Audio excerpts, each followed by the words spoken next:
Alo, chào Vinh, xin chào các bạn. Hôm nay thì mình chia sẻ đến các bạn một cái món bánh ngon từ bột mì nè. Làm cực kỳ đơn giản luôn, mình ngon giống như là bánh hamburger thịt bò vậy đó. Nhưng rau củ và thịt, đơn giản mà ngon miệng, bổ dưỡng, thì mời các bạn cùng xem video luôn ha. Đầu tiên là mình dùng ở đây 300g bột mì đa dụng là khoảng 2 chén á. Bên đây là mình có 200ml nước bình thường thôi. Một muỗng cà phê men khô là mình dùng 4g. Nửa muỗng cà phê muối. Còn bên này là 2 muỗng canh đường nha, cho cái bánh của mình nó đậm đà. Rồi sẽ cho 2 chén bột mì vào trong thau.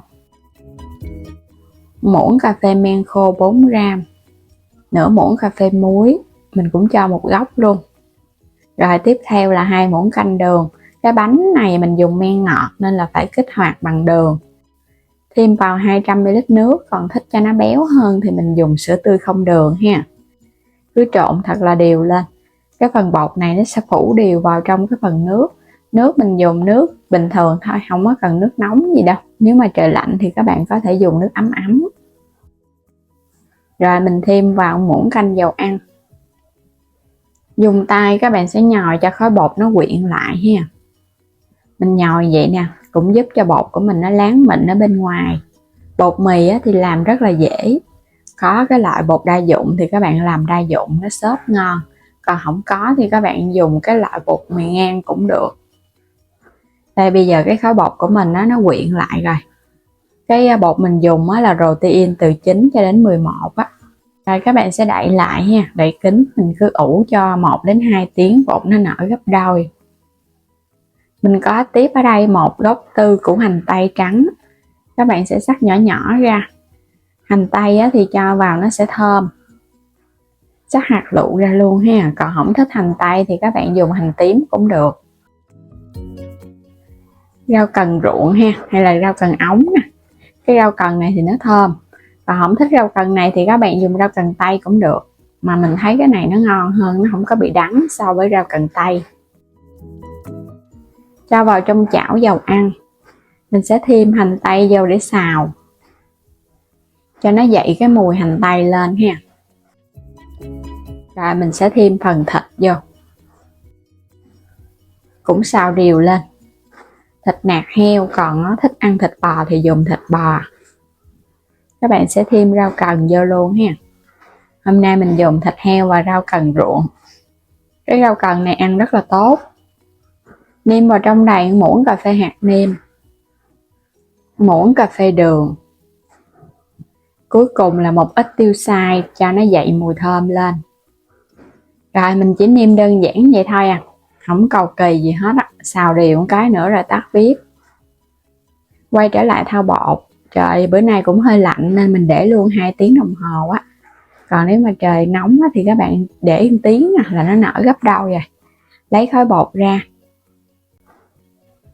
Mình sẽ phủ chút xíu bột áo, các bạn sẽ do nó, xe nó ha, cho nó dài dài ra để mình chia bột cho nó dễ. Bột mình làm là nó cũng ẩm mềm ngon, không có khô đâu. Sẽ chia ra những cái viên bột nhỏ nhỏ. Các bạn làm cái bánh gọn gọn thôi, ăn nó vừa gọn mà nó vừa ngon. Mỗi một viên bột mình sẽ khoa thêm chút xíu bột áo bên ngoài đó, rồi cái mình lận từ bên ngoài vào trong ha. Đây mình làm vậy nó sẽ láng. Chút các bạn cán ra gói nhân nó cũng đẹp. Nhớ phủ bột khô. Bây giờ mình sẽ bắt đầu đi cán nè. Mình đè cho nó dẹp ra cái, các bạn cán mỏng là được rồi. Không cần phải mỏng quá, mình làm giống như là bánh bao vậy đó. Cán vừa vừa sơ qua. Hoặc là các bạn cán cái nào mình gói nhân cái đó cũng được. Xong rồi bây giờ sẽ cho nhân vô để gói. Phần nhân mình xào nhớ cho nó hơi khô khô ha, đừng có bị ướt. Nếu có ướt thì các bạn để qua bên cái rây á, cho nó loại bỏ cái nước đi. Rồi túm các cái mép lại giống như là mình túm bánh bao. Rất là dễ ha. Đè cho nó dẹp vô. Rồi cũng gói tiếp tương tự những cái phần bánh còn lại. Cho nhân vô. Các bạn đừng có cho nhân nhiều quá nha, chút nữa khi mà mình rán lên nó dễ bị xì nhân ra lắm. Túm sát vô. Một cái món bánh mì hamburger, rau củ và thịt. Siêu đơn giản luôn. gói hết luôn. Rồi cái bánh đó, khi gói xong mình đè dẹp xuống một chút nha, cho nó dẹp dẹp vậy nè, chút nữa mình rán với chảo nó nhanh chín. Còn nếu các bạn không rán chảo, mình dùng lò nướng thì cứ để yên cho nó tròn luôn. Cho vào lò nướng mình nướng, nó tự động nó nở ra, nó sẽ tròn vo giống như cái bánh hamburger. Xong rồi đi chiên thôi. Mình cho dầu vào chảo một ít thôi, đừng có nhiều quá nha. Mình chỉ cần dầu để mình rán cho hai mặt nó vàng thơm, chứ không phải là mình chiên chảo dầu nhiều đâu. Chiên nhiều quá rất là ngán. Nhớ để mức lửa trung bình ha. Lửa thấp thì bánh của mình nó chín đều, nó ngon, nó không có bị khét. Khi mà nó vàng thì các bạn nhớ trở bề. Cái bánh mình có nêm đường á, nên nó cũng nhanh vàng lắm. Có đường thì nó mới đậm đà, chứ không thôi nó không ngon. Rồi mình sẽ nướng hai mặt này cho nó chín vàng. Còn các bạn không thích ăn dầu á, thì mình cứ cho lên chảo mình nướng không cũng được luôn ha. Chỉ cần quét sơ lớp dầu mỏng là mình nướng được rồi, mà nhớ đậy nắp thì nó mới chín. Còn có dầu á, thì nó chín đều, không cần đậy nắp cũng được luôn. Rồi bây giờ bánh đã chín vàng ươm đẹp mắt rồi, mình sẽ gấp nó lên rồi cái để qua bên cho nó ráo phần dầu bớt, thì bánh ăn nó không có ngán, thơm phức luôn, ngon quá chừng rồi nè. Gấp lên hết rồi mình nướng tiếp. Cho vào trong chảo, các bạn cứ rán từ từ cho đến hết phần bánh. Mỗi một đợt bánh vậy là mình để lửa trung bình khoảng 10 phút là nó chín. Bánh nướng xong rồi nè. Kiểu này á, là mình thấy giống như là rán dầu, chứ không phải là nướng áp chảo. Nướng áp chảo là không cần phải dầu đâu, còn nướng thì thấy nó hơi khô khô.